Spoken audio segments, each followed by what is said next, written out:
না, আমার কাছে কোর্টের অর্ডার শিট আছে। আজকের মধ্যে আপনাদেরকে এই বস্তি খালি করতে হবে। আমরা বস্তি কিছুতেই ছাড়বো না, তাতে আমাদের প্রাণ যায় যাবে, তবু আমরা বস্তি ছাড়বো না। কি বললি? বস্তি খালি করবি না? আমরা বস্তি ছাড়বো না। দাদু, তোমার লাগেনি তো? ওই তো এমএলএ সাহেব চলে এসেছে, আর কোনো ভয় নেই।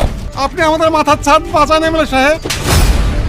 এই বস্তি সবাই আমার বাপ মা ভাই বোনের মতো, ওদের গায়ে হাত তুলে সাহস কোথায় পেলি? এদের মাথায় বুদ্ধি শুদ্ধি বলে কিছুই নেই, কখন কোথায় কি করতে হয় এরা কিছুই জানে না। আপনি? হ্যাঁ, আমি প্রমোটার আজিজ মল্লিক। এই বস্তি থেকে নজর সরান মিস্টার প্রমোটার, আমার পরিবারের ওপর নজর কিন্তু আমি সহ্য করবো না। তুমি আমাদেরকে বাঁচাও বাবা। কোনো চিন্তা নেই চাচিমা, আপনাদের ছেলে আমি আছি আপনাদের পাশে। আমার কাছে কিন্তু কোর্টের পারমিশন আছে এমএলএ সাহেব। ওসব জালি কাগজ অন্য কোথাও গিয়ে দেয়, আমার এলাকায় না। এখান থেকে কেউ এক টুকরো মাটিও নিয়ে যেতে পারবে না, এটা আমার প্রতিশ্রুতি। রোহন চৌধুরী জিন্দাবাদ। জিন্দাবাদ জিন্দাবাদ জিন্দাবাদ রোহন চৌধুরী জিন্দাবাদ। জিন্দাবাদ জিন্দাবাদ রোহন জিন্দাবাদ জিন্দাবাদ। স্যার, প্রমোটার সাহেব আপনার সাথে কথা বলতে চাই।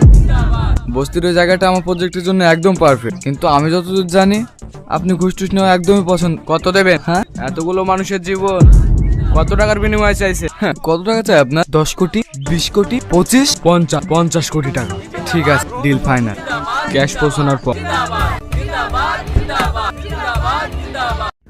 বাপ্পা মিজা, প্রচার কেমন চলছে ভোটে?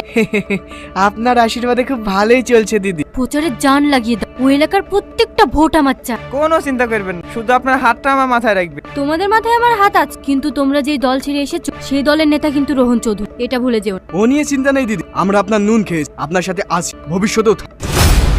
বসো বসো। আরে মিজান বাবু, সব ভালো তো? আজ হঠাৎ আমার বাড়িতে? এই দিক দিয়েই যাচ্ছিল, ভাবলাম আমার প্রিয় বন্ধুর মুখগুলো একবার দেখে যাই।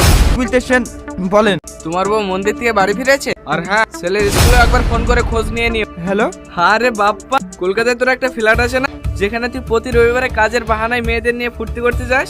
একদম উল্টোপাল্টা কথা বলবেন না, আমি একজন সৎ নেতা। দেখ তো, এটা তুই কি না?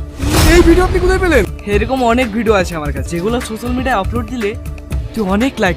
এইরকম করবেন না দাদা, আপনি বারণ করলে আমি ভোটেই দাঁড়াবো না। আমাকে ক্ষমা করে দেন, আমাকে ক্ষমা করে দেন, আমি আর দল বদল করবো না দাদা, এবারকে মতন ক্ষমা করে দেন, সারা জীবনের মতন আমরা পায়ের তলে পড়ে থাকবো।